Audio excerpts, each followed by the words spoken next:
ఎబ్రిల్ రాసిన పత్రిక 12వ అధ్యాయము 5వ వచనం. నా కుమారుడా, ప్రభు చేయు శిక్షను తృణీకరించకము. ఆయన నిన్ను గద్దించినప్పుడు విసుకకము. హల్లెలూయా. నా కుమారుడా, ప్రభువు చేయు శిక్షను తృణీకరించకము. ఆయన నిన్ను గద్దించినప్పుడు విసుగకుము అని ఇక్కడ దేవుని వాక్యము సెలవిస్తున్నది. ఏమంట, మనము ఆయన శిక్షించినప్పుడు దానిని తృణీకరించవద్దని దేవుని వాక్యం ఇక్కడ తెలియజేస్తుంది. ఆయన నిన్ను గద్దించినప్పుడు నువ్వేం అవ్వకూడదంట, విసిగిపోకూడదంట.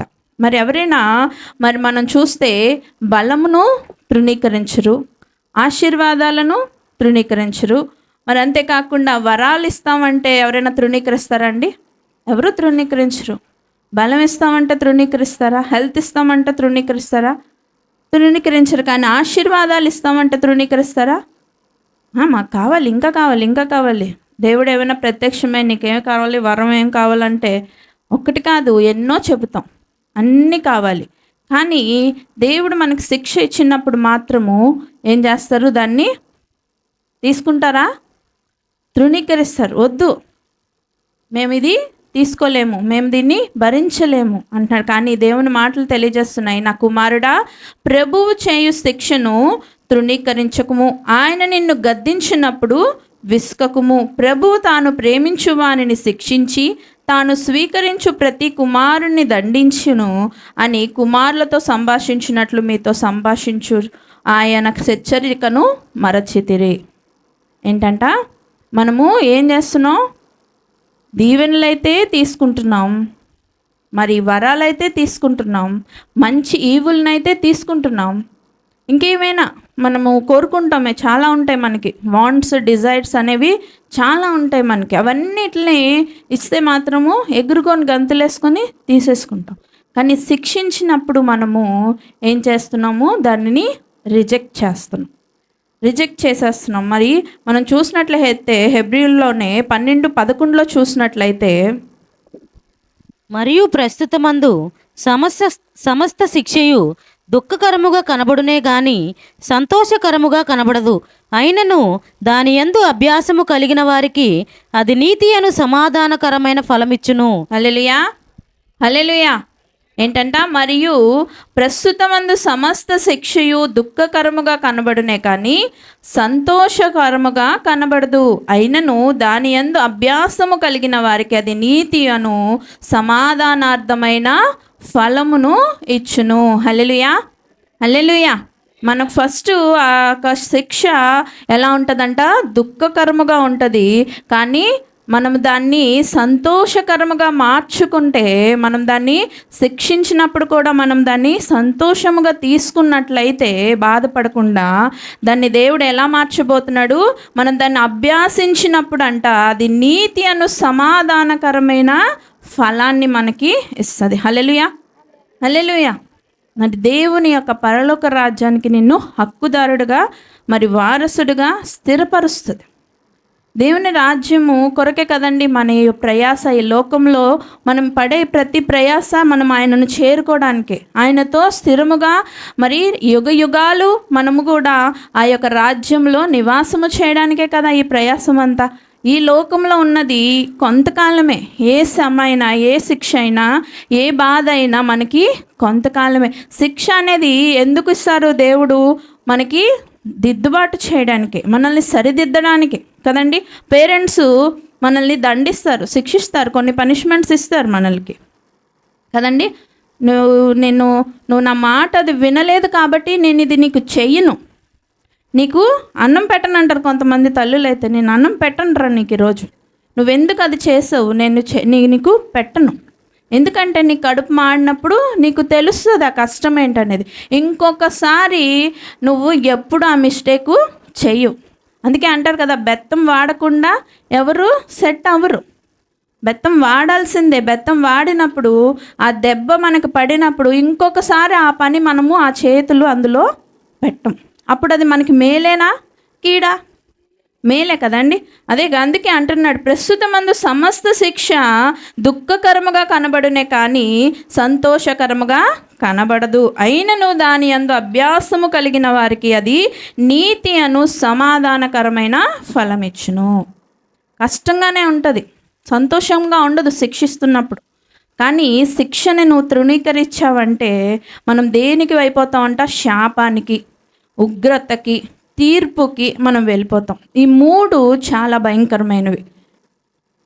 శిక్ష బెస్టే, కానీ శాపం అనేది అది దేవుడు మనకు ఉన్న శాపాన్ని విమోచించారు, కానీ వాంటెడ్లీ ఇంకా నువ్వు శాపాన్ని కొని తెచ్చుకున్నట్లయితే అది నీకేమవుతుంది? నాశనానికి తీసుకువెళ్తుంది. అలాగనే మరి ఉగ్రతని నువ్వు తెచ్చుకుంటే, దేవుడు ఉగ్రత ఎవరైనా తాళగలరా? సొదొమ గొమొర మీదకి దేవుని ఉగ్రత వచ్చింది, ఒక్కటైనా పీస్ అయినా మిగిలిందా? అందులో ఏమీ లేదంట. భూమి అంతా కూడా ఏమైపోయింది? మశానం అయిపోయింది, పొడి పొడి పౌడర్ బూడిదైపోయింది. ఇప్పటికీ ఆ ప్లేస్లో ఫ్లరిష్మెంట్ లేదు. హల్లెలూయా, హల్లెలూయా. అలాంటి ఉగ్రతకి మనం పాత్రలం కాకూడదు. తీర్పులోకి ఎవరు వెళ్తారండి? పరిశుద్ధులకి, దేవుని బిడ్డలకి తీర్పు లేదు కదండి. మనం రాకడలో ఎత్తబడిపోతాం. దేవుడు అప్పుడే మనల్ని తప్పులకి, ఒప్పులకి మనల్ని ఏం చేస్తారు? తీర్పు ఇచ్చేసి అప్పుడే మనల్ని మనకు సరిదిద్దేసి మనకి ఈవుల్ని అనుగ్రహిస్తారు. తీర్పులోకి వెళ్ళేది ఎవరు? ధవల సింహాసనం దగ్గర దేవుడు తీర్పు తీర్చినప్పుడు తీర్పులోకి వెళ్ళేది ఎవరు? చెడ్డ పనులు చేసిన వాళ్ళే. అట్టి పరిస్థితుల్లోకి మనము వెళ్ళకూడదు. కానీ శిక్షలో మంచిదే అది. ఎందుకంటే శాపమును మనం చూసినట్లయితే మత్తయి సువార్త 25:41 మీరు చూసినట్లయితే, అప్పుడు ఆయన ఎడమ వైపున ఉండు వారిని చూచి, శపింపబడిన వారలారా, నన్ను విడిచి అపవాదికిని వాని దూతలకును సిద్ధపరచబడిన నిత్యాగ్నిలోనికి పోవుడి. ఏమంట? నిత్య అగ్నిలోకి వెళ్ళిపోమంటున్నాడు. ఎవరిని? శపింపబడిన వారిని. శపింపబడిన వారి పరిస్థితి ఎంత ఘోరంగా ఉందని ఇక్కడ మనకు తెలుస్తుంది కదండి. ఇక్కడ శాపం వల్ల మనకి ఏమొస్తుంది? నిత్య అగ్ని వస్తుంది. ఎరికో పట్టణానికి చూసారా శాపం వచ్చింది. యెహోషువ మరి శపించిన దినము నుండి మళ్ళీ దాన్ని కొన్ని వందల సంవత్సరముల తర్వాత ఎలీషా కాలం వరకు దానికి ఆ విమోచన దొరకలేదు. శాపం అంటే మరి చాలా ఘోరం, అది చాలా లాంగ్ సఫరింగ్ ఉంటుంది. అంత పరిస్థితి మనకెందుకు? శిక్షించినప్పుడే అది మనం తీసుకున్నట్లయితే మనకేమొస్తుంది? దాన్ని బట్టి దీవెనలే మనల్ని వెంటాడతాయి కదండి. హల్లెలూయా, హల్లెలూయా. అందుకే అంటారు, శిక్ష నీకు రక్ష. చెప్పండి, శిక్ష నాకు రక్ష అనండి. శిక్ష మనకి రక్షే, కానీ శిక్ష అంట కక్ష కాదంట. హల్లెలూయా, హల్లెలూయా. ఎందుకంటే శిక్షించినప్పుడు మనం లోబడితే, టీచర్స్ క్లాస్లో ఎంతమందిని శిక్షించారు? చాలా, అందరం దెబ్బలు తిన్నోళ్ళమే కదండి. దెబ్బలు తినకుండా ఈ స్థితికి మనము రాము. అందరము ప్యూర్ పర్ఫెక్ట్ ఎవరు ఉన్నాం. టీచర్ ఎందుకు కొడతారు? మన మీద ఏమైనా కక్ష, మన మీద ఏమైనా ఆస్తిక తగాదాలు ఏమైనా ఉన్నాయా టీచర్కి? మన వల్ల టీచర్ గారికి ఏమైనా మరి లాభకరంగా ఏమైనా కొడితే కనుక ఆవిడకి ఏమైనా లాభం వస్తుందా? లేకపోతే మన మీద ఆవిడకి ఏమైనా కక్షలు ఉన్నాయా? పాత కక్షలు ఏమైనా? ఏముండదు కదండి. టీచర్ ఎందుకు కొడతారు? దాన్ని మనం ఇంకా సరిగ్గా చదవాలి, ఇంకా ప్యూర్గా పర్ఫెక్ట్ అయిపోవాలి. ఆ విషయంలో మనం తక్కువగా కనిపిస్తే టీచర్స్ ఒప్పుకోలేరు. వాళ్ళు మంచి స్టాండర్డ్లో ఉండాలి. రేపు రాబోయే కాలంలో భవిష్యత్తులో మంచి విద్యార్థిని నేను పంపిస్తే మరి ఒక ప్రపంచానికి ఒక మంచి పౌరుడిని ఇచ్చిన వాళ్ళని అవుతానని టీచరు మనల్ని శిక్షిస్తారు. కొన్ని పనిష్మెంట్స్, బెత్తంతో కొడతారు, మోకాలు దండ వేపిస్తారు, గోడ కుర్చీ వేపిస్తారు. ఇవన్నీ దేనికి? కానీ శిక్షించిన టైంలో టీచర్ని తిట్టుకున్న వాళ్ళు ఎంతమంది ఉన్నారు? అంత యాక్టింగ్ చేయకండి. నేనే తిట్టుకున్నానంటే మీరు అందరూ తిట్టే ఉంటారు, ఇంకా మంచి ఇంగ్లీష్లో తిట్టుంటారు. హల్లెలూయా. టీచరు తిట్టినప్పుడు, మనల్ని శిక్షించినప్పుడు చాలా బాధపడిపోతాం. ఈ టీచర్ ఈరోజు రాకపోతే బాగుండు, టీచర్ స్కూల్ మానేస్తే బాగుండు, ఈ టీచర్ మన ఇంటికి మన స్కూల్లో నుంచి ప్రిన్సిపల్ దీన్ని ఎలిమినేట్ చేసేస్తే బాగుండు అని మనము అనుకుంటాం, అనుకునే ఉన్నాం ఆ రోజుల్లో. కానీ ఈరోజు మనం ఆ సబ్జెక్ట్ గుండా వెళ్తున్నప్పుడు, ఒక మంచిగా మనల్ని నలుగురు మెచ్చుకుంటున్నప్పుడు, ఆ టీచర్ ఆ రోజు తిట్టబట్టే కదా నేను ఇలా చదువుకున్నాను, ఇలా సెట్ అయ్యాను అనుకున్నామా లేదండి? హల్లెలూయా, హల్లెలూయా. అందుకనే శిక్ష మనకేంటంట? రక్ష. అది కక్ష కాదు. అలాగనే లోకంలో ఉన్న టీచరు, ఈ తల్లిదండ్రులే మనల్ని శిక్షిస్తున్నప్పుడు, సరిదిద్దడానికి ప్రయత్నిస్తున్నప్పుడు, మన దేవాది దేవుడు, మన పరలోక తండ్రి మనల్ని ఎంతగానో ఇంకా ప్యూర్గా, ఇంకా చిన్న మచ్చ కూడా మన మీద లేకుండా మంచిగా మనల్ని మలచాలని ఆశపడుతుంటాడు. హల్లెలూయా. ఆయన ఆ మలుచుటలో మనల్ని కొంచెము శిక్షిస్తాడు. ఎందుకంటే నువ్వు బెండ్ అవ్వవు, తిరగవు, వంగవు, వంపులు చూపిస్తుంటావు. అప్పుడు దేవుడు నిన్ను బెండ్ చేయడానికి కొంచెం శిక్షిస్తాడు. ఆ శిక్షలో నువ్వు లోబడిపోయావనుకో, ఒబే అయిపోయావనుకో, బెండ్ అయిపోయావనుకో, సరిదిద్దుకున్నావనుకో, హల్లెలూయా, నీ జీవితము ఎంత గొప్పగా ఉంటుందో. హల్లెలూయా. నీతి అను సమాధానకరమైన ఫలమును నీకు దేవుడిస్తాడు. నీతి ఎక్కడుంటుందండి? ఆ పరలోక రాజ్యంలోనే, యేసయ్య ఉన్న చోట్లోనే, యేసయ్య ఉన్న చోట్లలోకి నీకు చోటిస్తాడు. హల్లెలూయా. అటువంటి పరిస్థితిలోకి మనం అందరము ఎదగాలని ఈ వాక్యం మనకు తెలియజేస్తుంది. మనం ఏంటిని తృణీకరించకూడదో మనం చూద్దాం. మొట్టమొదటిగా ఏది తృణీకరించవచ్చు, కానీ శిక్షను మాత్రము తృణీకరించకు అని దేవుని వాక్యం సెలవిస్తుంది. దానియేలు రాసిన గ్రంథము 9వ అధ్యాయము 11 నుంచి 20 వచనాలు చూద్దాం.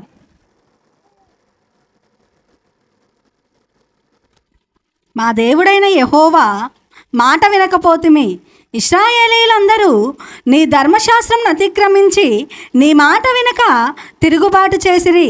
మేము పాపము చేసితిమి గనుక నేను శపించదనని నీవు నీ దాసుడగు మోషే ధర్మశాస్త్రమందు ప్రమాణము చేసి ఉన్నట్లు ఆ శాపమును మా మీద కుమ్మరించితివి. యెరూషలేములో జరిగిన కీడు మరి ఏ దేశములోనూ జరగలేదు. ఆయన మా మీదికిని, మాకు ఏలికలుగా ఉండు మా న్యాయాధిపతుల మీదికిని ఇంత గొప్ప కీడు రప్పించి తాను చెప్పిన మాటలు నెరవేర్చెను.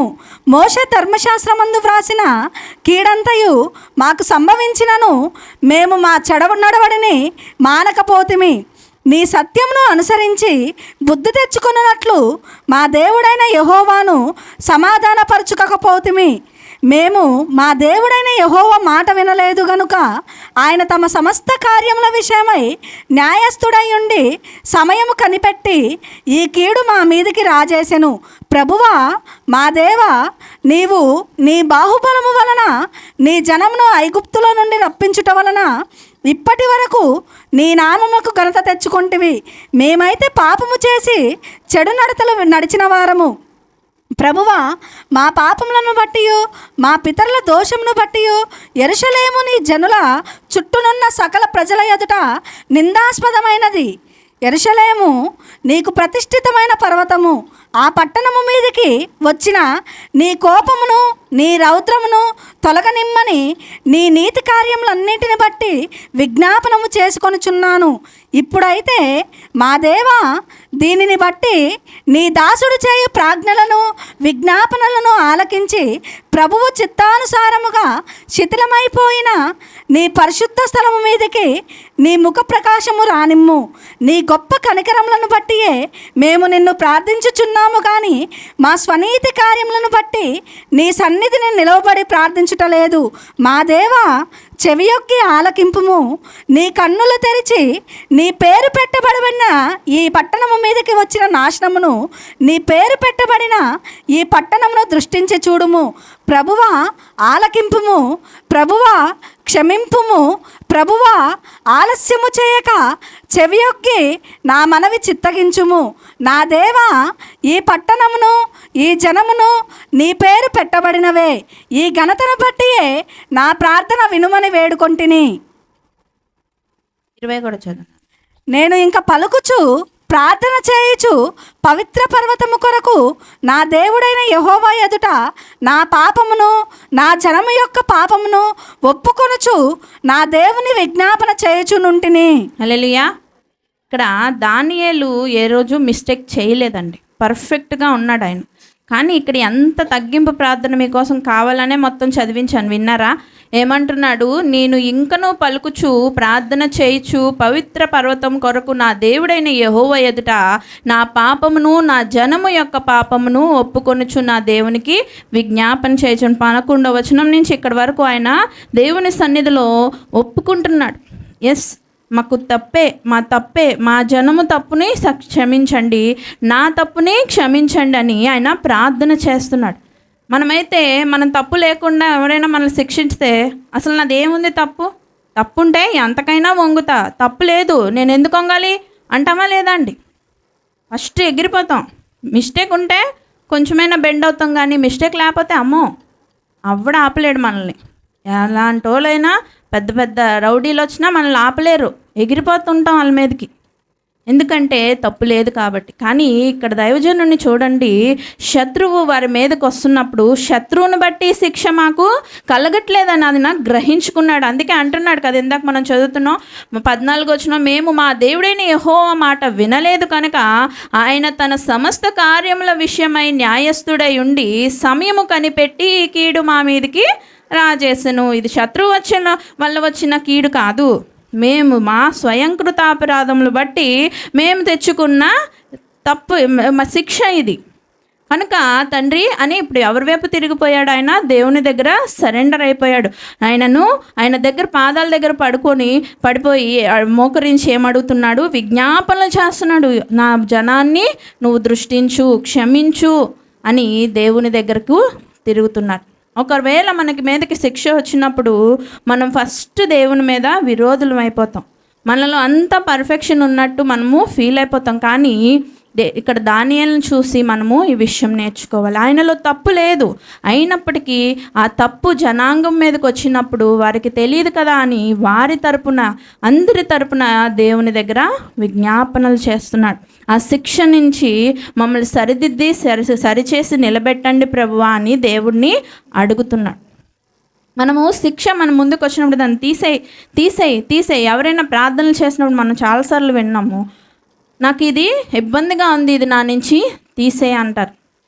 నాకు ఇది ఇచ్చావు కదా యేసయ్యా, ఇది నీ చిత్తమై నా జీవితంలోకి వస్తే దీన్ని తట్టుకొని ఎదిరించి నిలబడే శక్తి నాకు ఇవ్వండి అని మనము ప్రార్థన చేయడం నేర్చుకోవాలి.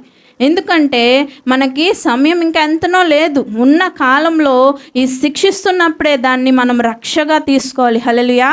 ఎందుకంటే శిక్ష మనకి రక్ష. మనల్ని శిక్షించుటే మంచిది. ఆయన ఉగ్రతకు మనం అంత దూరం మనము వెళ్ళిపోకూడదు. ఆయన శిక్షిస్తున్న కాలంలోనే మనము దాన్ని సరిదిద్దుకొని దేవుని దగ్గరికి త్వరగా మనము చేరిపోవాలి. మనం శిక్షించినప్పుడు మన టీచర్ అయినా సరే 1 అవర్ మించి శిక్షిస్తారా అండి? మనం ఒక 5 మినిట్స్ మనం ఏడ్చేసరికి టీచర్కే కళ్ళు కరిగిపోతుంది. మనం చాలా మిస్టేక్ చేస్తుంటాం. పక్కోడిని పెన్సిల్ పొడి చేయడము, లేకపోతే వాడు పుస్తకం లాగేసుకోవడము, లేకపోతే ఇచ్చిన హోంవర్క్ రాయకుండా రావడం, ఏదో చేస్తాం. కానీ ఆమె కోపం వచ్చే కదా ఆ తప్పుని మనం సరిదిద్దడానికి శిక్షిస్తుంది. కానీ ఎక్కువసేపు ఆమె తాళుకోలేదు. ఓకేలే సరే రా కూర్చో, సర్లే ఇంకోసారి చేయకు అంటది. అలాంటి దేవుడు ఆయన ప్రేమ స్వరూపి, కరుణ సంపన్నుడు, ఆయన కృప సమృద్ధి కలిగిన దేవుడు. ఆయన దగ్గర ఉన్నంత కృప ఎవరి దగ్గర లేదు. ఆయన కృపను బట్టే ఈరోజు మనము ఈ జీవనయాత్ర సాగించగలుగుతున్నాం. లేకపోతే ఉదయమే లేచి మనము పడకల మించి లెగగలమా? మన గొప్ప కాదు. ఈరోజు మనము ఏదైతే అనుభవిస్తున్నామో అదంతా దేవుని కృప అయి ఉన్నది. హల్లెలూయా. అంత కృప కనికరమ కలిగిన దేవుడి దగ్గర త్వరగా మనము సెట్ అయిపోతే త్వరగా ఆ శిక్ష నుంచి మనము బయటకు వచ్చేస్తాం. ఆయనే మనకు శక్తి ఇచ్చి మన చేయి ఇచ్చి పైకి లేపి పక్కన పెట్టేస్తారు. కానీ ఆ శిక్షలో నువ్వు ఎదిరించి నేను చెయ్యను, ఈ శిక్షలోకి నేను వెళ్ళను అని మొండిగట్టం వేషాలు వేసావు అనుకో, ఇంకా దేనికి నువ్వు వెళ్ళిపోతావో, నెక్స్ట్ ఏ ట్రీట్ నీకు ఇస్తాడో నాకు తెలియదు. అలాంటి పరిస్థితికి మనం వెళ్ళొద్దని ఈరోజు దేవుడు మనతో సంఘంను ఉద్దేశించి ఈరోజు మాట్లాడుతున్నాడు. ఏమని? శిక్ష నీకు రక్షే. హల్లెలూయా. మనం దానియేలు వలె శత్రువు మమ్మల్ని శిక్షించట్లేదని గ్రహించిన వెంటనే ఆయన ఏం చేస్తున్నాడు? దేవా నీవే మమ్మల్ని శిక్షిస్తున్నావు, అందుకే మమ్మల్ని క్షమించు, మమ్మల్ని సరిదిద్దు, మేము సరి అవుతాము అని దేవుడి దగ్గర సబ్మిట్ అయిపోతున్నాడు. మరి అలాగే ఆదాము అవ్వను కూడా ఆయన ఏదైనా వనంలోంచి పంపించిన ఇక్కడ ఏం చేశాడు, మనకి ఆదం అవ్వ స్టోరీ అంతా తెలుసు. నేను అన్ని వాక్యాలకి మీకు మూలం వేళ వెతుక్కుంటూ వెళ్తే మనకు మెసేజ్ మళ్ళీ కన్సైజ్ అయిపోతుంది. ఏంటంట, అక్కడ ఆదం అవ్వని ఎందుకు పంపించారు మీకు అందరికీ తెలుసు కదా. ఎందుకు పంపించేశాడు యేసయ్య తోటలో నుంచి? వద్దన్న పని ఆజ్ఞ అతిక్రమించారు, వద్దన్న ఫలాన్ని వారు తిన్నారు. తిన్నంత మాత్రాన దేవుడు బయటకు తోసివేయటం మంచిదా?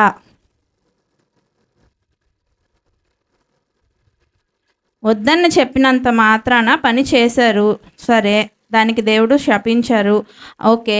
మరి బయటికి తోసేయడం ఎందుకు? వాళ్ళ కోసమే కదా అదంతా క్రియేట్ చేశాడు. భూమి పైకి ఎందుకు పంపించాలి? అక్కడే ఉంచొచ్చు కదా అని మీకు ఎప్పుడైనా ఆలోచన వచ్చిందా? ఒకవేళ వస్తే, ఒకవేళ పంపించింది ఎందుకు, మంచిదేనా? ఒకసారి చెప్తారా ఎవరైనా నాకు? ఇప్పుడు వాడిని బయటికి తోసివేయడం మంచిదేనా?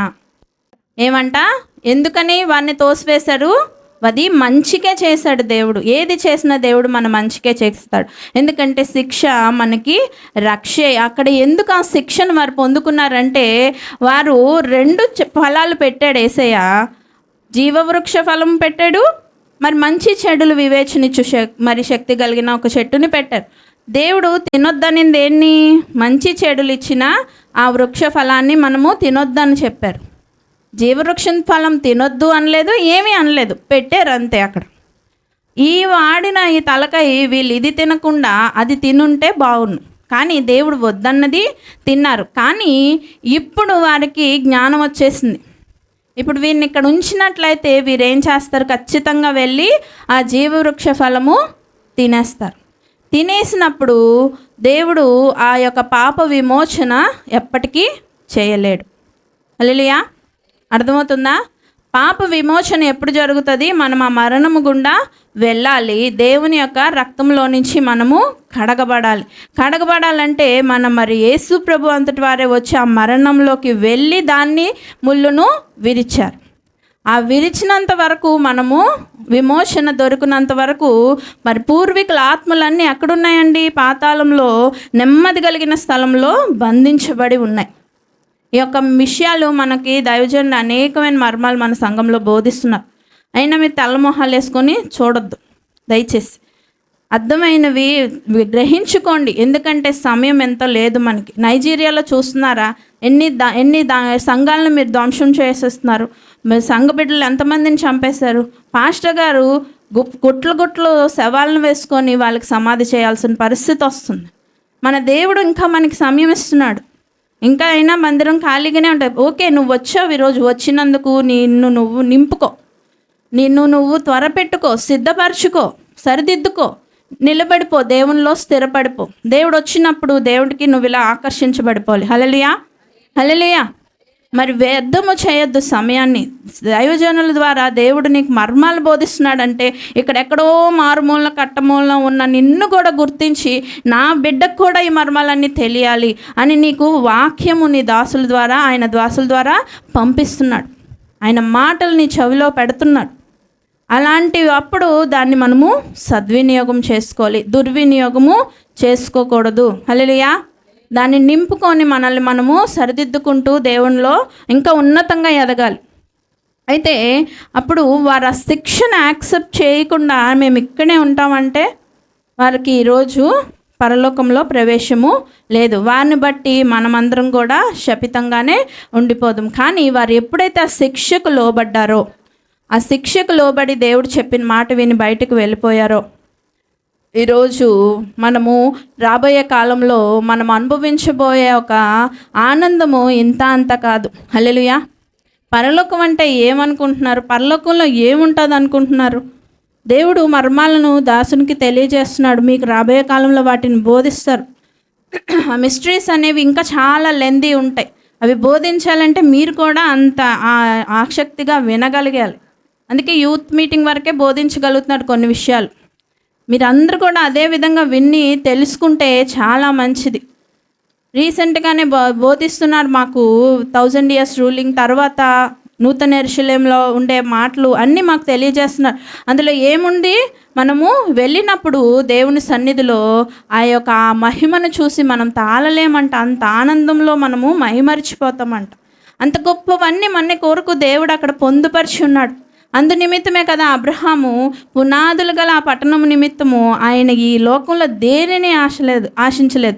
ఆ సమస్తాన్ని ఆయన పెంటగా ఎంచాడు. ఆయన అనుకుంటే పెద్ద పెద్ద కోటలే నిర్మించుకోవచ్చు. 600 అంబానీస్ ఈజ్ ఈక్వల్ టు ఒక అబ్రహాం అంట. అంబానీ ఎలా ఉన్నాడు ఈరోజు మనం చూస్తున్నాం కదా. ఆయన ఒక వివాహం చేశాడు, ఆయన బిడ్డకి ఎంత ఘనంగా చేశాడు. జస్ట్ ఆఫరింగ్ లాగా గిఫ్ట్సే అంత గొప్పవిచ్చాడు. ఆయన దగ్గర పని చేసిన ప్రతి పని వాళ్ళు ఒక గిఫ్ట్ తెచ్చుకున్నారు. ఎక్కడో ఈ విజయవాడలో ఇక్కడ పనిచేస్తున్న ఈ కంపెనీస్లో ఉన్న వాళ్ళు కూడా గిఫ్ట్స్ తెచ్చి నాకు చూపించారు. చూశాను నేను. సేల్స్ గర్ల్స్ కూడా ఎంతో మంచి గిఫ్ట్స్ ఇచ్చాడు. అంటే వాళ్ళకి ఎంత స్థితి స్తోమత ఉంటే అవన్నీ చేస్తారండి. అలాంటి 600 అంబానీలు ఈజ్ ఈక్వల్ టు ఒక అబ్రహాం అంట. అబ్రహాం కానీ ఎక్కడున్నాడో తెలుసా? గుడారాల్లోనే ఉన్నాడు. ఏ రోజు ఒక స్థిరమైన నివాసం కట్టుకోలేదు. ఆయన ఎప్పుడు కూర్చొని దేవుని ఆరాధిస్తూ, దేవుని కోసం వాంఛిస్తూ, ఆ పునాదులు కలిగిన పట్టణం కొరకు ఎదురు చూస్తూ ఉన్నాడు.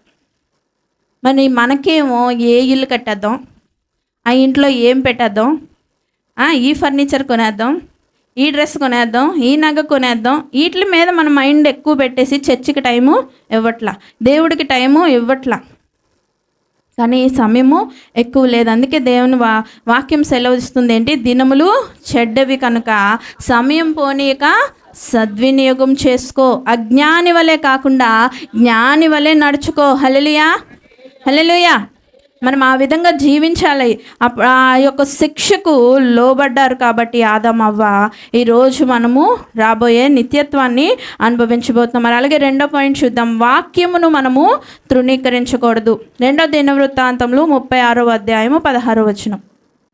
వారు దేవుని దూతలను ఎగతాళి చేయుచు, ఆయన వాక్యములను తృణీకరించుచు, ఆయన ప్రవక్తలను హింసించుచు రాగా నివారింప శక్యము కాకుండా యెహోవా కోపము ఆయన జనుల మీదకి వచ్చెను. ఏమంట? నివారింప శక్యము కాకుండా కోపం వచ్చేసిందంట. ఎవరిని తృణీకరిస్తే? దేవుని వాక్యాన్ని, ఆయన దైవజనుల్ని అందరినీ తృణీకరిస్తే. వాక్యం ఏమై ఉందండి? ఆది యందు వాక్యం ఉండెను, ఆ వాక్యము దేవుని యొద్ద ఉండెను, ఆ వాక్యమే దేవుడై ఉండెను. ఆయన దేవుడు అండి. ఆ వాక్యం అనేది దేవుడు. ఆ వాక్యము నీ యొద్దకు వచ్చినప్పుడు నువ్వేం చేయకూడదు? తృణీకరించకూడదు. తృణీకరించారు అక్కడ ప్రజలు. ఏమైపోయారు? నివారింప శక్యము కానీ దేవుని కోపానికి, ఉగ్రతకి పాత్రులైపోయారు. దేవుని కోపం చాలా భయంకరంగా ఉంటుంది. అలాంటి పరిస్థితిలోకి మనం ఎప్పుడూ వెళ్ళకూడదు. ఆయన శిక్షిస్తున్నప్పుడే మనము సరిదిద్దుకోవాలి. మరి అందుకే దేవుని వాక్యం ఏమై ఉన్నది మనకి? ఆ వాక్యాన్ని మనం స్వీకరిస్తే మాకేమొస్తుంది అనుకోవచ్చు. కానీ కీర్తనాకారుడైన దావీదు చెప్తున్నాడు 119వ కీర్తన 50వ వచనంలో, నీ వాక్యము నన్ను బ్రతికించి ఉన్నది, నా బాధలో ఇదే నాకు నెమ్మది కలిగించుచున్నది. హల్లెలూయా. ఆ వాక్యము మనల్ని ఏం చేస్తుంది? బ్రతికిస్తుంది. ఆ వాక్యాన్ని నువ్వు తృణీకరించావనుకో దేవుని యొక్క మహా ఉగ్రతకి పాత్రుడు అయిపోతావు. నివారింప శక్యము కానీ దేవుని కోపం నివారించలేమంట. ఆ కోపాన్ని, అంత గొప్ప కోపానికి నువ్వెందుకయ్యా పాత్రుడు అవడం? నిన్ను ఎంతో ఇష్టంగా, నీ యొక్క రూపాన్ని ఆయన ఇష్టంగా మలుచుకున్నాడు.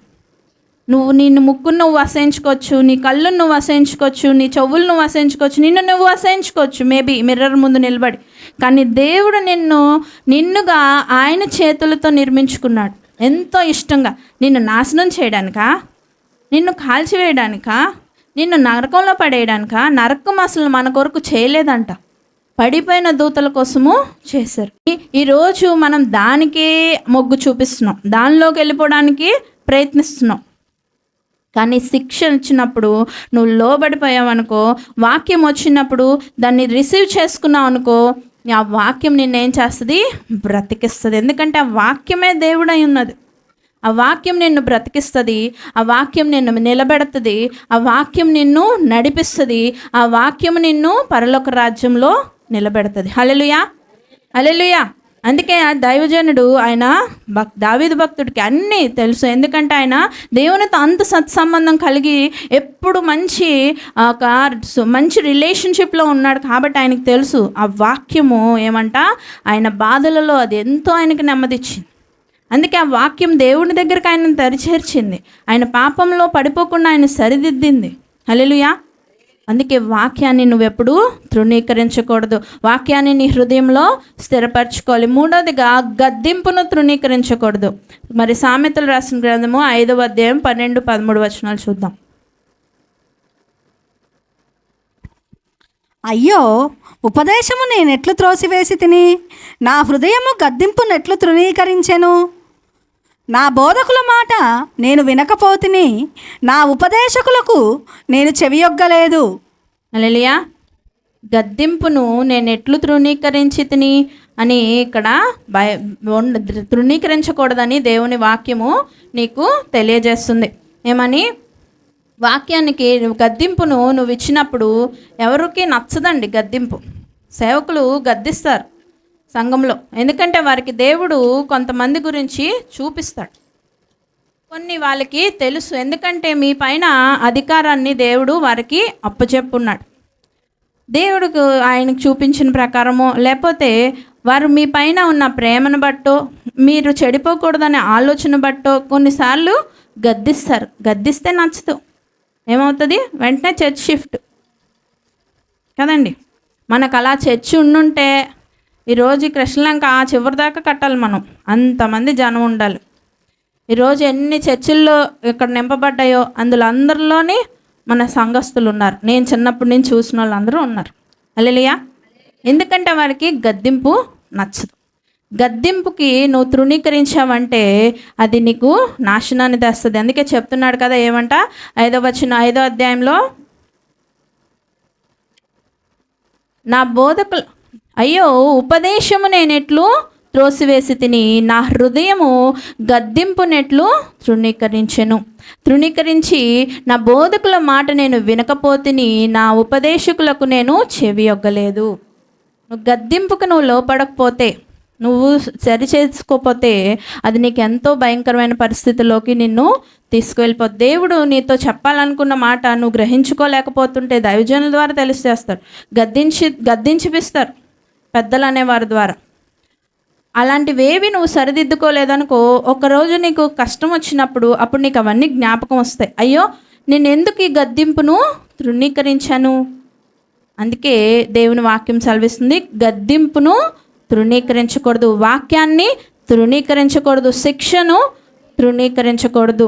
మరి తృణీకరించారనుకోండి, ఇగో చూద్దాము ఆదికాండంలో 4వ అధ్యాయం 7వ వచనంలో,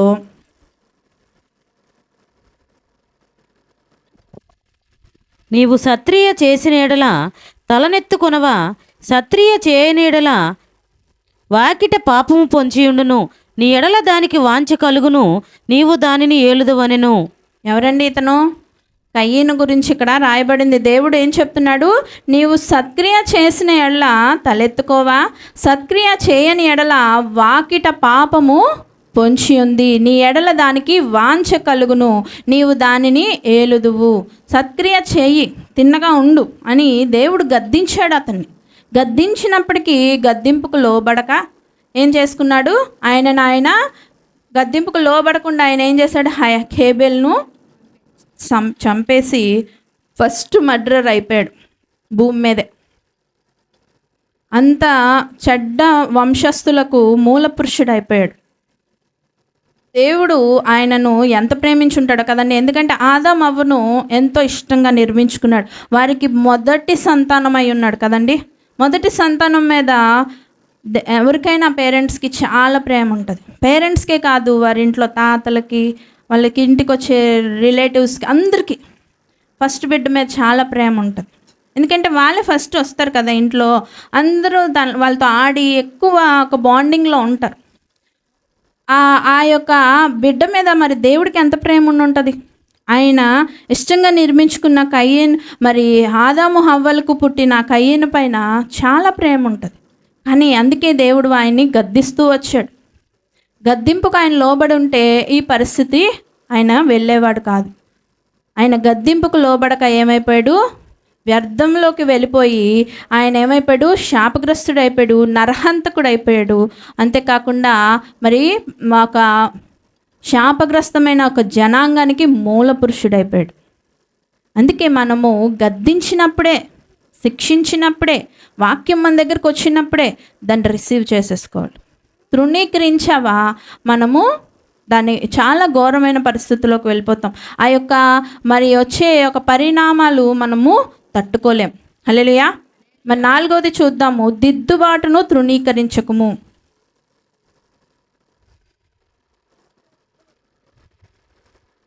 మరి కీర్తనలు రాసిన గ్రంథము 50వ అధ్యాయము 17వ వచనం చూద్దాం.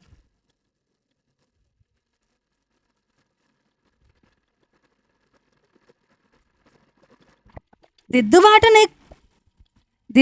నీకు అసహ్యము గదా, నీవు నా మాటలను నీ వెనుకకు త్రోసివేసెదవు. ఏమంట?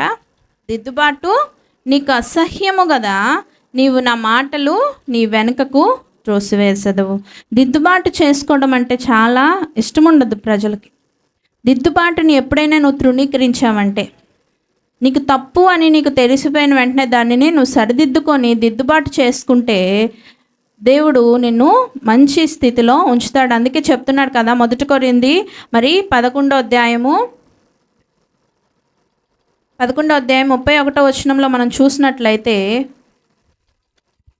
అయితే మనలను మనమే విమర్శించుకొనిన ఎడల తీర్పు పొందకపోదుము. ఏమంట? మనల్ని మనమే విమర్శించుకోవాలి. మన తప్పేదో మనకన్నా బెటర్ జడ్జ్ ఎవరు ఉండరు కదండి. మన గురించి తెలిసిన వారు మనకన్నా ఇంకెవరు ఉండరు. వేరే వాళ్ళకి ఏం తెలియదు మన గురించి, బయట చూసింది చెప్తారు, కానీ లోపల కూడా మనకే తెలుసు, మనమేంటో మనకే తెలుసు. కాబట్టి మనల్ని మనమే విమర్శించుకొని దేవుడు మనకి చూపిస్తున్నప్పుడు, పెద్దల ద్వారా మాట్లాడినప్పుడు, దైవజనుల ద్వారా మాట్లాడినప్పుడు, తల్లిదండ్రుల ద్వారా మాట్లాడినప్పుడు, వాక్యం ద్వారా మాట్లాడినప్పుడు, ఆ గద్దిస్తున్నప్పుడు మనం ఏం చేయాలి? దిద్దుబాటు చేసుకోవాలి. నువ్వు దిద్దుబాటుని తృణీకరించావనుకో ఏమైపోతాం? విమర్శించుకోకపోతే ఏమైపోతావు? నువ్వు తీర్పు పొందకపోదు. అంటే ఒకవేళ నువ్వు విమర్శించుకోకుండా, నువ్వు సరిదిద్దుకోకుండా ఉంటే నువ్వు ఎక్కడికి వెళ్ళిపోతావు? తీర్పులోకి వెళ్ళిపోతావు. దానికి ఆపోజిటే కదా. నువ్వు విమర్శించుకునేలా నువ్వేమవుతావు? తీర్పు పొందకపోదు అన్నాడు. విమర్శించుకోకుండా నేను పర్ఫెక్టే, నేను చేసింది రైటే, ఏంటి సరిదిద్దుకోమంటారు, నేను దిద్దుకోను అని నువ్వు ఎప్పుడైతే తీసుకోలేదో ఆ యొక్క దిద్దుబాటుని, అప్పుడు నువ్వేమైపోతావు? తీర్పులోకి వెళ్ళిపోతావు. తీర్పులో ఎవరున్నారు? ఇందాక మనం చదువుకున్నాం, శాపగ్రస్తమైన వాళ్ళ మీరు ఎటువైపు రండి అంటున్నాడు దేవుడు. ఎడం వైపుకి రండి. ఎడం వైపుకు వెళ్ళిపోయే పరిస్థితిలోకి మనము వెళ్ళిపోతాం. కనుక మనము దిద్దుబాటును తృణీకరించకూడదు. హల్లెలూయా. మరి అంతేకాకుండా 5వదిగా దేవుని సంకల్పాన్ని తృణీకరించకూడదంట. దేవుని సంకల్పాన్ని మనము తృణీకరించకూడదు. లూకా సువార్త 7వ అధ్యాయం 30వ వచనం.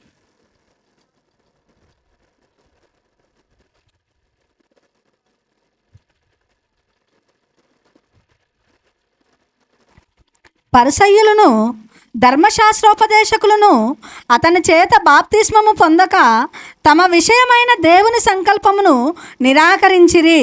హల్లెలూయా. ఎక్కడ ఏం నిరాకరిస్తున్నారు? దేవుని సంకల్పాన్ని నిరాకరించావంటే, దేవుడు నీ కొరకు ఒక మంచి సంకల్పం కలిగి ఉంటాడు. అందుకే ఆయన మన కొరకు కొన్ని సెట్ ఆఫ్ రూల్స్ పెట్టాడు, ఆజ్ఞలు, కమాండ్మెంట్స్ పెట్టాడు. మళ్ళీ కొన్ని మరి ఇవన్నీ పాటించండి, ఇలా ఉండండి అని మనకి కొన్ని మార్గాలను నిర్దేశించాడు. వాటిని మనం చేయాల్సిందే. బాప్తిసం అనేది అదొక ఆజ్ఞ కదండి. బాప్తిస్మం తీసుకోవాల్సిందే అని మనకి మార్కు సువార్తలో ఉంటుంది కదా, 16వ అధ్యాయము 16వ వచనం. నమ్మి బాప్తిస్మం పొందినవాడు రక్షించబడును, నమ్మని వారికి శిక్ష విధించబడును. ఇక్కడ ఏం చేస్తున్నారు? పరిసయ్యులు ధర్మోపదేశకులను అతని చేత బాప్తిసం పొందక తమ విషయమై దేవుని సంకల్పాన్ని ఏం చేస్తున్నారు? నిరాకరిస్తున్నారు. మరి ఒకసారి మనం మాట్లాడుకున్న సంఘంలో డిటర్మైన్డ్ విల్, పర్మిసివ్ విల్ అని. మరి ఒక కొన్ని ఏంటంట, మనల్ని కొన్ని ఓకే క్షమిస్తాడు దేవుడు, కొన్ని మాత్రం ఇంకా తప్పు చేస్తే ఏమవుతాం? నిత్య నరకాగ్నికి మనము కంపల్సరీ డిటర్మైన్డ్ విల్లోకి మనము వెళ్ళిపోయామంటే చాలా కష్టం. పర్మిసివ్ అంటే కొంచెం ఓకే, పర్మిషన్ ఇస్తాడు, ఓకే దాన్ని వదిలేయచ్చు అని కొన్ని శిక్షలు ఇచ్చి దాన్ని సరిచేసి నిన్ను మళ్ళీ పరలోకానికి రాణిస్తారు. కానీ ఈ యొక్క డిటర్మైన్డ్ విల్లోకి నువ్వు వెళ్ళిపోయావంటే ఏమవుతావు? మరి నిన్ను ఇంకా క్షమించరా అని నేరం అన్నమాట. చదువుతాం కదా, పిరికివారు, అసహ్యులు, వీరందరూ దేనికి వెళ్ళిపోతారు? ఇంకా వాళ్ళు ఫిక్స్, రెండవ మరణానికి వారు పాత్రులు. అందులోకి వెళ్ళిపోతాం అనమాట. ఏమంట? కృపకు మూలమగు ఆత్మను నువ్వు తృణీకరించినట్లయితే, బాధించినట్లయితే నువ్వేమైపోతావు? ఇంకా నీకు అది డిటర్మైండ్ విల్, నీకు ఇంకా నరకం ఫిక్స్. నువ్వు ఇంకేమైనా ఇంకెక్కడ ఎంజాయ్ చేసుకొని వెళ్ళిపోవడమే. ఇంక నీకు ఇంకా పర్మిషన్ లేదు. హల్లెలూయా. అందుకే దేవుని యొక్క సంకల్పాన్ని మనము తృణీకరించకూడదు. మరి ఆరోదుగా చూద్దాము, దేవుని ఏర్పాటును తృణీకరించకూడదు. ఆదికాండం 19వ అధ్యాయము 19-20 వచనాలు చూద్దాం.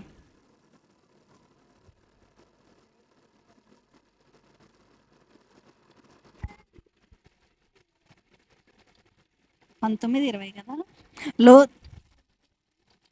19వ అధ్యాయము 19-20. లోతు, ప్రభువా, అలాగు కాదు, ఇదిగో నీ కటాక్షము నీ దాసుని మీదికి వచ్చినది. నా ప్రాణము రక్షించుట వలన నీవు నా ఎడల కనుపరిచిన నీ కృపను గణపరచితివి. నేను ఆ పర్వతమునకు తప్పించుకొని పోలేను. ఈ కీడు నాకు సంభవించి చచ్చిపోవదునేమో. ఇదిగో ఈ పారిపోవుటకు నీ ఊరు సమీపములో ఉన్నది. అది చిన్నది, నన్నక్కడికి తప్పించుకొని పోనిమ్ము. అది చిన్నది కదా, నేను బ్రతుకుదునని చెప్పినప్పుడు. చాలు నాన్న. ఇక్కడ ఏంటండి? దేవుని ఏర్పాటును తృణీకరిస్తున్నాడు ఈయన లోతు ఎంతో కొంత నీతిమంతుడే.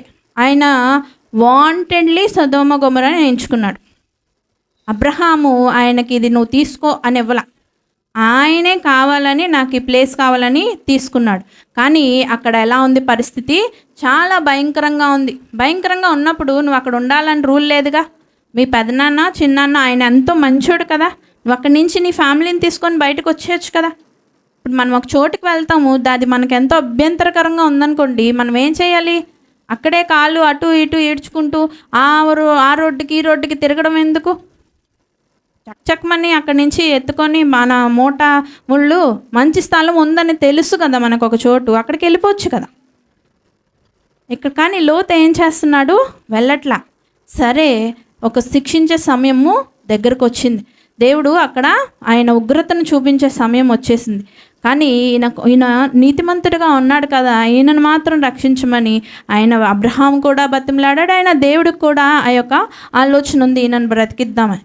ఈయనను బ్రతికించుదాము అన్నదే అసలు చెప్పాలంటే ఎక్కువ, చాలా ఎక్కువ కదండి. ఊర్లో అందరినీ చంపేయాలనుకొని నిన్ను మాత్రం బ్రతికిస్తున్నప్పుడు నీకు అది అంత కృప కదా, అది అంత ఏర్పాటు కదా. దేవుడు నీ పక్షాన ఏదో ఒక గొప్ప ఉద్దేశం ఉంది దేవుడు నీ పక్షాన కనుక కదా నిన్ను మాత్రం విడిపిస్తున్నాడు అక్కడి నుంచి.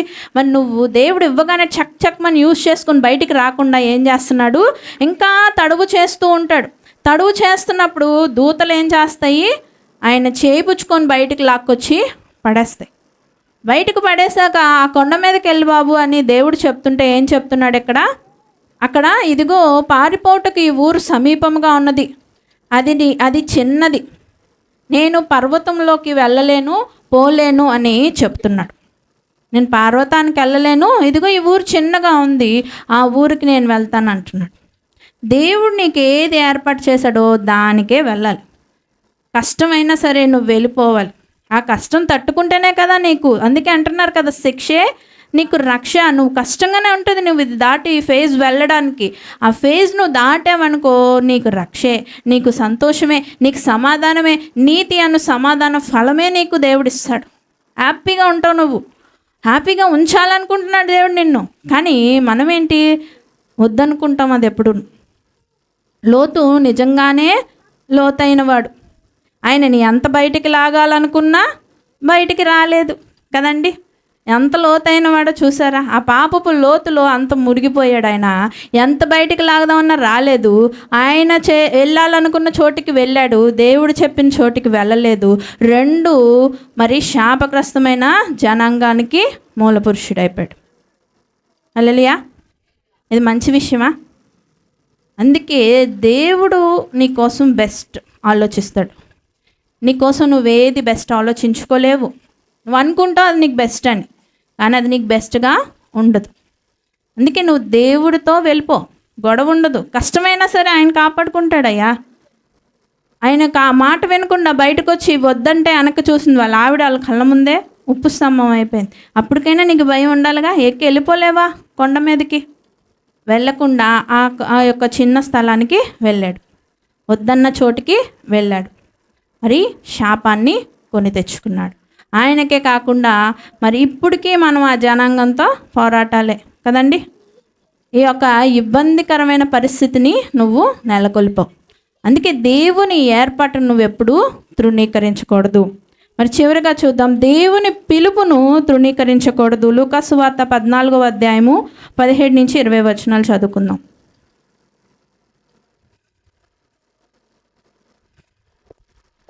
విందు కాలమందు అతడు ఇప్పుడు సిద్ధమై ఉన్నది రండని పిలువబడిన వారితో చెప్పుటకు తన దాసును పంపెను. అయితే వారందరూ ఏక మనసుతో నెపములు చెప్పసాగిరి. మొదటివాడు, నేనొక పొలము కొనియున్నాను, ఆవశ్యకముగా వెళ్ళి దాన్ని చూడవలెను, నన్ను క్షమింపవలనని నిన్ను వేడుకొనుచున్నానెను. మరి ఒకడు, నేను 5 జతల ఎడ్లను కొనియున్నాను, వాటిని పరీక్షింప వెళ్ళుచున్నాను, నన్ను క్షమింపవలనని వేడుకొనుచున్నానెను. మరి ఒకడు, నేనొక స్త్రీని వివాహము చేసుకున్నాను, అందుచేత నేను రాలేననెను. 24 దాకా చదువున్నాను. అప్పుడు ఆ దాసుడు తిరిగి వచ్చి ఈ మాటలు తన యజమానునికి తెలియజేయగా, ఆ ఇంటి యజమానుడు కోపపడి, నీవు త్వరగా పట్టణము వీధులలోనికి సందులలోనికి వెళ్ళి బీదలను, అంగహీనులను, గుడ్డివారిని, కుంటివారిని ఇక్కడికి తోడుకొని రమ్మని ఆ దాసునితో చెప్పెను. అంతట దాసుడు, ప్రభువా, నీవు ఆజ్ఞాపించినట్టు చేసితిని గాని ఇంకనూ చోటున్నదని చెప్పెను. అందుకు యజమానుడు, నా ఇల్లు నిండునట్లు నీవు రాజమార్గములోనికి కంచెలలోనికి వెళ్ళి లోపలికి వచ్చుటకు అక్కడి వారిని బలవంతము చేయుము. ఏలయనగా పిలువబడిన ఆ మనుషులలో ఒకడును నా విందు రుచి చూడడని మీతో చెప్పుచున్నానెను. హల్లెలూయా. దేవుడు పిలిపించినప్పుడే చక్కగా వెళ్ళిపోవచ్చు కదా. ఇక్కడ ఈ ధనవంతుడు మనకి దేవునితో సాదృశ్యమై ఉన్నాడు. ఈ వాక్యం మనకు ఆల్రెడీ సేవకులు చెప్పి ఉన్నారు కదండి. మనం విన్నారా? విన్నాళ్ళు గుర్తు తెచ్చుకోండి. పొలము గురించి, 5 జతల ఎడ్ల గురించి, స్త్రీ గురించి, మరి ఈ యొక్క విషయాలు మనకి లోతుగా మనకి తెలియజేశారు. ఇప్పుడు ఎంత మనం ఎక్స్ప్లెయిన్ చేసుకోవసలే. కానీ దేవుడు పిలిపించినప్పుడు నువ్వు సాకులు చెప్పుకొని తృణీకరించుకొని ఉంటే చివరికి ఏం చెప్తున్నాడు? ఏలయనగా పిలువబడిన ఈ మనుషుల్లో ఒక్కడును విందు రుచి చూడడు. అంటే నువ్వు దేవుడిచ్చే ఆ యొక్క ఆనందాన్ని రుచి చూడవు. దేవుడు పిలిచినప్పుడే ఆ పిలుపుకి నువ్వు లోబడిపోవాలి.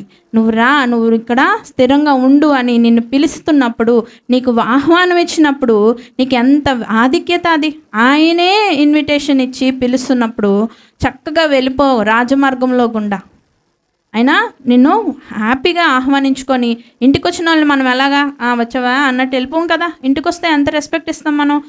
మన యొక్క ఇన్విటేషన్ మన్నించి వారు వచ్చినప్పుడు రోడ్డు మీద అక్కడొకళ్ళని ఎక్కడొకళ్ళని ముందే మన ఫ్యామిలీ అందరిని అక్కడ నిలబెడతాం. ఒక్కొక్కరు రిసీవ్ చేసుకొని వాళ్ళని ఇంటికి తీసుకొచ్చుకొని వాళ్ళని ఫుడ్ అంతా మంచిగా వాళ్ళకి ఆతిథ్యం పెట్టి, మనం మంచి ఫుడ్ పెట్టి మంచిగా వాళ్ళకి ఏమైతే వాళ్ళని గణపరచాలనుకున్నాం ఇచ్చి పంపిస్తాం. మనుషులు మనమే ఇలాగ ఉన్నప్పుడు దేవుడు ఆయన మన కొరకు సిద్ధపరిచిన ఆ సమస్తానికి మనకు హక్కుదారులుగా చేసినప్పుడు ఆయన సంతోషంతో మనం వెల్కమ్ చేస్తాడు.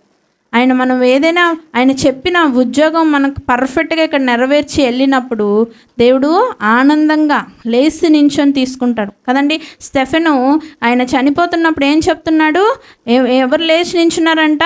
యేసు ప్రభు వారు తండ్రి కుడిపార్శ్వన లేచి నించోవడం, ఆ సింహాసనం మీద ఉండడం నేను చూస్తున్నాను. అంటే రెస్పెక్ట్ ఇస్తుంటాడు. నువ్వు ఆయన పెట్టిన పనులకి నువ్వు ఒబే అయ్యి, ఆయన పిలుపుకు నువ్వు లోబడి, ఆయన చెప్పిన మార్గంలో సరిగ్గా నడుచుకొని నువ్వు ఆయన దగ్గర తిరిగి వెళ్తున్నప్పుడు నిన్ను ఎంత ఘనంగా ఆయన పిలుచుకుంటాడో, ఆయన తీసుకుంటాడో. ఒకవేళ నువ్వు తృణీకరిస్తే నువ్వు అన్నిటికీ ఆ రుచి చూడవు. నీకు ఇంకా ఆ యొక్క ప్లేస్ లేదు. కనుక శిక్షించినప్పుడే మనము లోబడిపోదాం ప్రియులారా. వీటిని మనము తృణీకరించకూడదు. వేటిని మనం తృణీకరించకూడదు? దేవుడిచ్చే శిక్షను మనము తృణీకరించకూడదు. దేవుని వాక్యాన్ని తృణీకరించకూడదు. గద్దింపును తృణీకరించకూడదు. దిద్దుబాటును తృణీకరించకూడదు. సంకల్పాన్ని తృణీకరించకూడదు. దేవుని ఏర్పాటును నువ్వు తృణీకరించకూడదు, దేవుని పిలుపుని నువ్వు తృణీకరించకూడదు. లిప్ మూమెంట్లు ఇచ్చేస్తున్నావా? చదివి రాసావా మొత్తం? నువ్వేరా? ఆడపిల్లల గొంతులు వినబడుతున్నాయి, మగవాళ్ళు అందరిని నిద్రపోయారా? గట్టిగా చెప్పాలి కదా మీరు కూడా. వాక్యము హృదయంలోకి తీసుకోండి. మనకి పరిస్థితులు ఖచ్చితంగా ఈ లోకంలో వస్తాయి. ఇప్పుడు దాకా రాలేదనుకుంటున్నామో వచ్చాయి. ఇంకా నీకు గ్రహింపుకి ఇస్తున్నాడంటే నీ ముందు పెట్టబోతున్నాడేమో, ఏమైనా శిక్షించబోతున్నాడేమో, ఆల్రెడీ శిక్షలో ఉన్నావేమో. దేనికైనా నువ్వు ఆ శిక్షను నువ్వు రక్షగా తీసుకో. అది దేవుని కక్ష అయితే కాదు. అది నువ్వు తెలుసుకున్న రోజున నీకేమని ఏమిస్తానంట, అది కొంతకాలము నీకు దుఃఖకరముగానే ఉంటుంది, కానీ అది నీకేమవుతుంది? ఫైనల్గా నీతి అను సమాధాన ఫలమిస్తుందంట. అందుకే నువ్వు దాన్ని అభ్యసించు. ఓకే అని దానికి అడ్జస్ట్ అయిపో. ఇదే నీ జీవితం అని ఫిక్స్ అయిపో, సెట్ అయిపో, లొంగిపో, దేవుడికి సబ్మిట్ అయిపో. అప్పుడు ఆ శిక్ష నుంచి నువ్వు తప్పింపబడతావు. కానీ నువ్వు తృణీకరించితే మాత్రము మరి ఎంతో భయంకరమైన పరిస్థితుల్లోకి, శాపానికి, ఉగ్రతకి, తీర్పుకి నువ్వు వెళ్ళిపోయే పరిస్థితుల్లోకి వెళ్ళిపోతావు. ఎందుకంటే దేవుని వాక్యం సెలవిస్తుంది, ఏర్పరచబడిన వారిని సహితము పడగొట్టడానికి దుష్టుడు ఎప్పుడు మింగుదునా అని తిరుగుతున్నాడు. ఏర్పరచబడిపోయాను కదా, నేను ఇంకా సేఫ్ జోన్లో ఉన్నాను కదా అనుకుంటున్నావేమో. నిన్ను కూడా పడగొట్టేస్తాడు. పెద్ద పెద్ద దైవజనులనే పడగొట్టేస్తున్నాడు కదండి. మనకు బైబిల్లో కూడా ఎంతోమందిని మార్గదర్శులుగా పెట్టారు, ఎంతమందో ఫాలో అయిపోయారు కదండి.